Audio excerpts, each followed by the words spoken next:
आपणक घरे धनर अभाव लगी रहुछि कि आहुरी मध्य ऋण भार धीरे धीरे वृद्धि होछि कि ताले व्यस्त हुंतु नाही। ज्योतिष शास्त्र रे सुंदर उपाय टिए रही जहाको आपण आदर करने द्वारा आपणकर सुनिश्चित 100% आपणक भाग्य रे परिवर्तन आसी ऋण भार मुक्ति हेबा सहित धनर अभाव दूर होता है।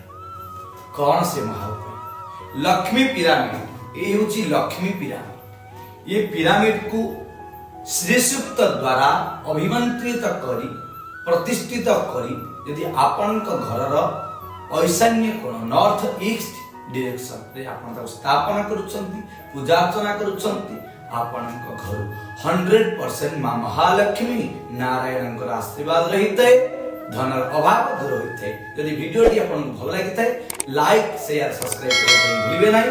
रहुछि नमस्कार। जय जगन्नाथ जय महाकाल।